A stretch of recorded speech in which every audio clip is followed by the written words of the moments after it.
Good morning friend, standard 10 chapter number 7 જે છે નિયંત્રણ અને સંકલન કન્ટિન્યુઅસ કરીશું. 26 સુધી આપણે આવ્યા હતા. 26મો પ્રશ્ન છે અંતઃસ્રાવના સ્ત્રાવના નિયમન માટે પ્રતિક્રિયા આધારિત કાર્યપદ્ધતિ સમજાવો. તો શરીરમાં જ્યારે જરૂર હોય ત્યારે અંતઃસ્રાવને યોગ્ય માત્રામાં સ્ત્રાવ જરૂરી છે. જો શરીરને પૂરતી માત્રામાં અંતઃસ્રાવ પૂરા ના પડે તો તે ના કાર્ય પર અસર થાય છે. આથી અંતઃસ્રાવની સ્ત્રાવ ક્રિયાનું નિયમન કરવા માટે ક્રિયાવિધિની જરૂર છે. શરીરમાં સ્રવિત થતા અંતઃસ્રાવના સમયનું અને તેની માત્રામાં નિયંત્રણ પ્રતિક્રિયા આધારિત કાર્યપદ્ધતિથી થાય છે. બરાબર. હવે એનું ઉદાહરણ જોઈએ તો જ્યારે રુધિરમાં શર્કરાનું સ્તર વધે ત્યારે સ્વાદુપિંડના કોષો તેની જાણકારી મેળવે છે અને પ્રતિચાર રૂપે ઇન્સ્યુલિનનો વધારે સ્ત્રાવ કરે છે.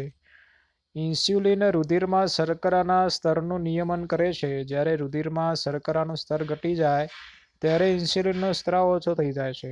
ક્લિયર? ક્વેશ્ચન નંબર 27 છે. આકૃતિમાં દર્શાવેલી અંતઃસ્રાવી ગ્રંથિઓને ઓળખો. દેખો, અહીંયા બહુ મસ્ત મજાની આકૃતિ આપેલી છે. બરાબર, કલરિંગ, અને એની અંદર જે ABCD છે કે એમ સુધી કરેલું છે. તો એની અંદર અંતઃસ્રાવી ગ્રંથિ જે છે કહેવાની છે. તો પહેલી અંતઃસ્રાવી ગ્રંથિ છે હાઇપોથેલેમસ.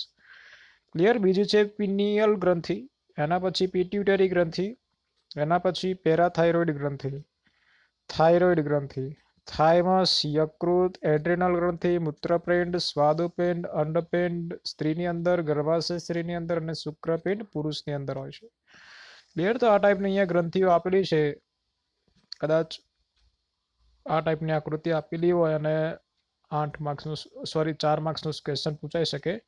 ટોટલ 8 અંતઃસ્રાવી ગ્રંથિ તમારે જણાવવાની હોય. ક્લિયર? અહીંયા આપણું ચેપ્ટર જે છે કમ્પ્લીટ થાય છે.